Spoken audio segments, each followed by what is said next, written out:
So now I would like to introduce Maurice O'Donnell from the National Patient Safety Office, who will provide us with an overview of the National Open Disclosure Framework. Maurice is head of the Patient Safety Legislation and Advocacy Division in the NPSO.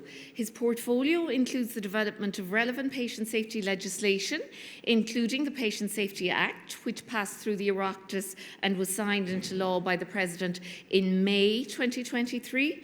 And other key policy areas under Maurice's remit are the Patient Voice Partner Policy, the commissioning and oversight of the Patient Advocacy Service. So, Maurice, if you'd care to join us.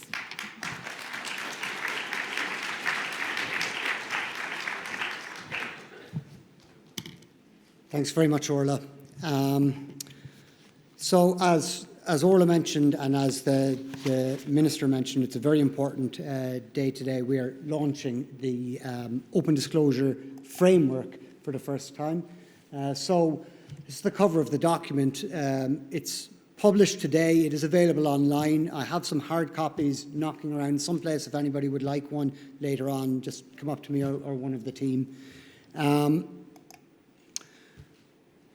I'm just going to give a very quick overview to start off with, kind of focusing on four main questions.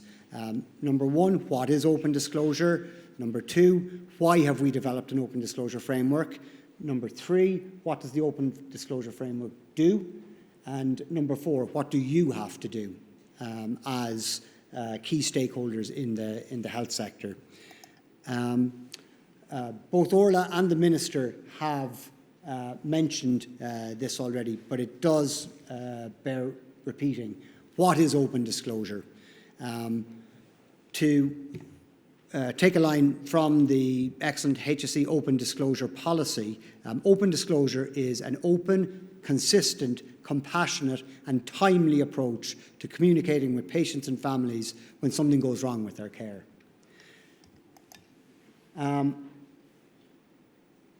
As was mentioned earlier, when something goes wrong, patients really want to know three things. They want to be told what has happened to them. They want to be told what can be done to deal with any harm caused. And they want to know what will be done to prevent a recurrence. What will be done to prevent it happening for other people. This is the core of open disclosure. This is why it's so important. What is the open disclosure framework? So open disclosure is something that is being done throughout the health sector at the moment. It's part of the code of conduct. It's part of the professional toolkit of every professional working in the health sector. What the open disclosure framework does for the first time is it provides a unified and consistent approach to open disclosure across the entire health sector. As the Minister mentioned. Four key groups of stakeholders are up here on the slide.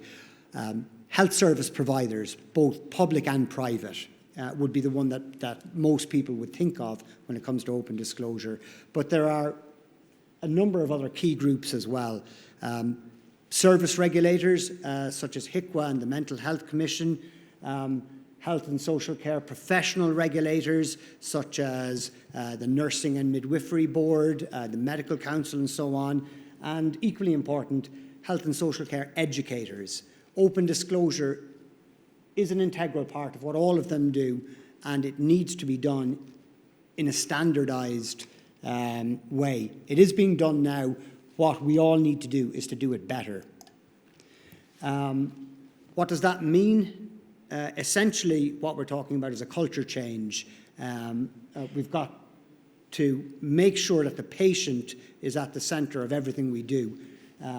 We need to keep a focus on the humanity, the empathy, and the open communication. These are the key hallmarks of open disclosure, and this is what's laid out in the framework. The purpose of the framework, how is it to be used?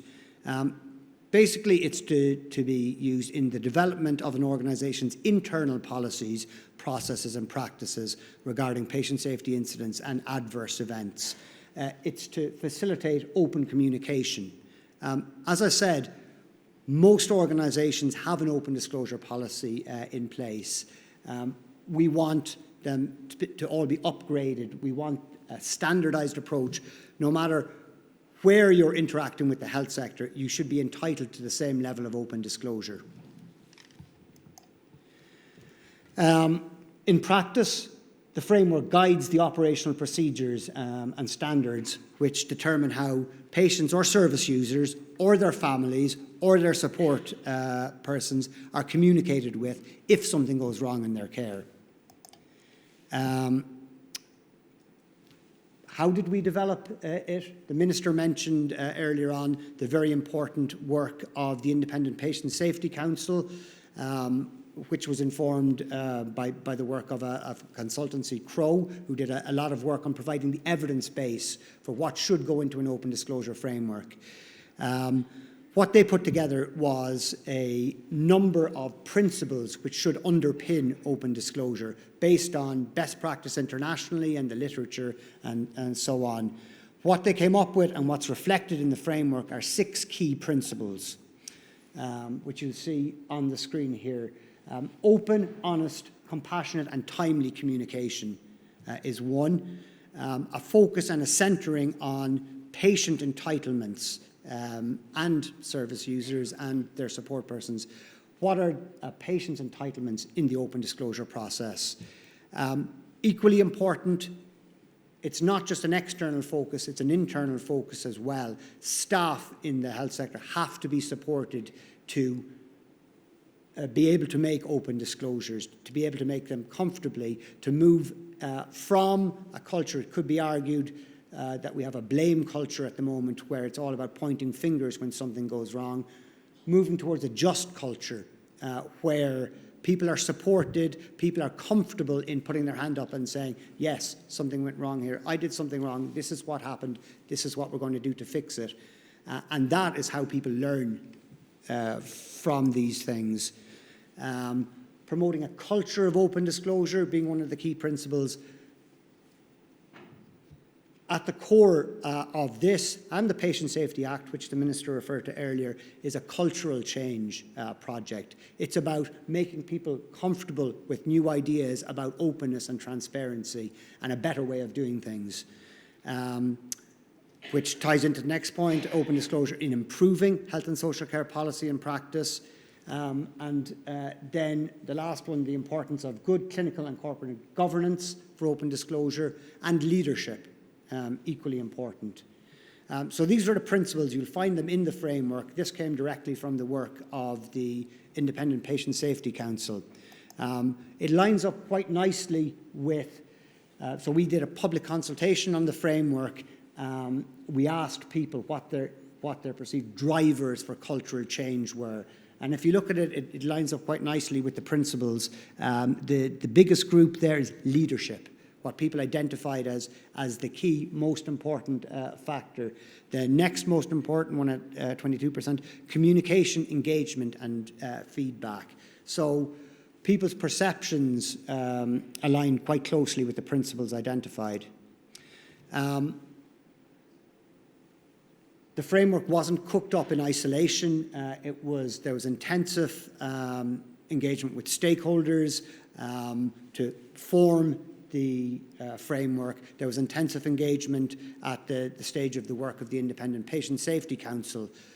When we had a draft framework in place, we put it out to the public for a consultation to see, was this broadly in line with what people were thinking? It was. We got some very, very positive results. We had some points made to us as well, which steered us in a slightly different direction. So we took all of that on board and we incorporated it into the final document, which is being published today. What does it do, the Open Disclosure Framework? Well, there are different obligations for each of the different stakeholder groups because they're all in a slightly different place. So just going through them very quickly, because I suppose it's one of the core questions that people want to know, well, what does this mean for us? Starting off with health and social care service providers. That means public and private providers. That could be St James Hospital, it could be CUH in Cork, it could be nursing homes, it could be GP clinics. What are they obliged to do?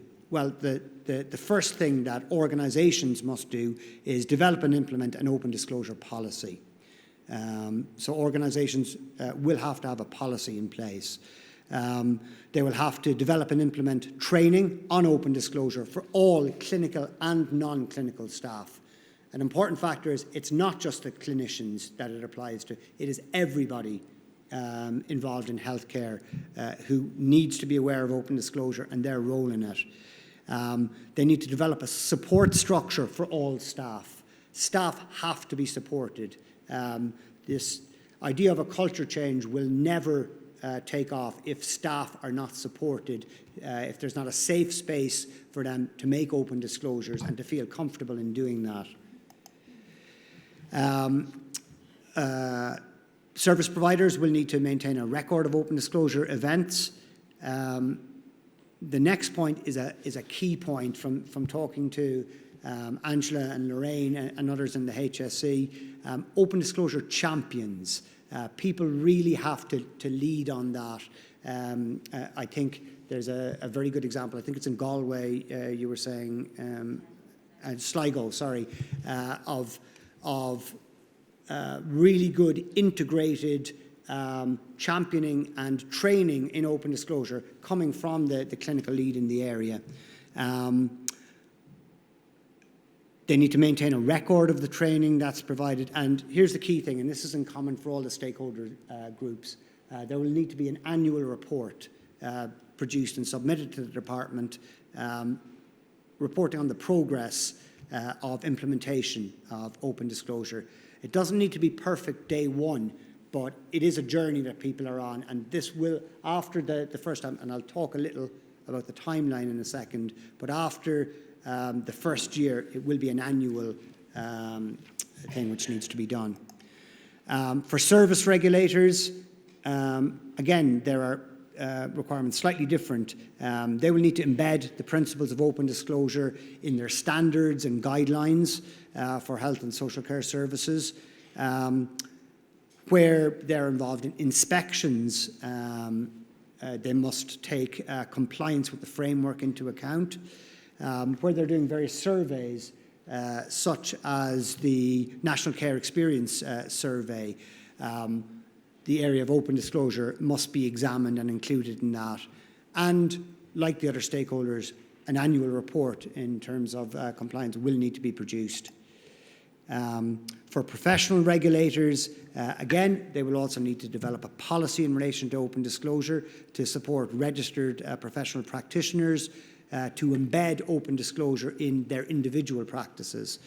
They'll need to embed open disclosure in the code of conduct and ethics for the organisation itself, and they'll need to ensure open disclosure is incorporated in all undergraduate and postgraduate programmes. So this will cross over a lot with the educators. All aspects, open disclosure will run, as I said, across every aspect of healthcare. That includes clinical training sites, so professional regulators will need to ensure that open disclosure is included there. CPD courses will need to include open disclosure measures.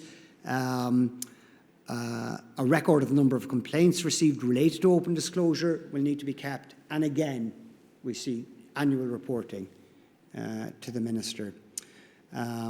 Professional and education bodies, again, there's a lot of overlap between these different groups, but again, they need to have a policy in place. They need to ensure that all undergraduate and postgraduate health and social care programmes have an open disclosure component in it.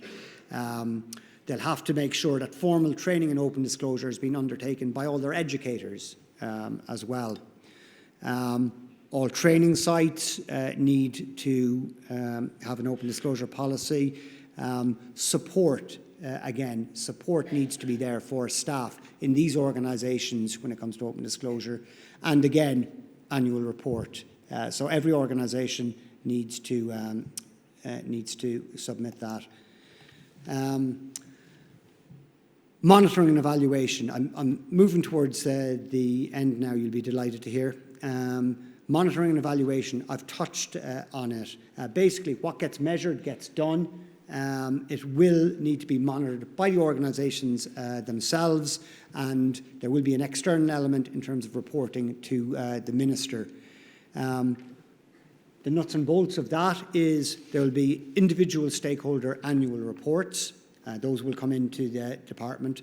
The department will aggregate those reports to give a big picture view of what's going on with open disclosure across the system, and that annual report will be published so that the whole system will be able to see how the process is going. Some feedback from the public consultation. I won't go into it. I'm getting the signals from the front line that time is nearly up, so I won't go into it except to say broadly very, very positive support for what's being done in the framework, for the principles, for the way it's being rolled out. Timeline to finish up. Obviously, we're launching the framework today. For next year, for 2024, it'll be for the various stakeholder organisations to adopt the framework, incorporate it into their policies and procedures where appropriate. Probably the date that a lot of people will be fixed on, April 2025. So that will be the first annual report will be due. So that will be reporting back on what has taken place in 2024 with the implementation of open disclosure. Again, the point I'd stress, it doesn't have to be perfect. It doesn't have to be exactly the finished product on day one. It is a journey, but progress does need to be seen. Every year from 2025 on, there will be an annual report on this. The hope is that ultimately there'll be no more need for annual reports, that we'll reach that perfect state, but we'll see. That's the dream. So that is it. Next steps. The framework is published on the department website, and I'll put that address up next, but we will also send it out. The next step is for implementation of the framework by all stakeholders. It is a culture change. It's not an easy process. The department is here to help.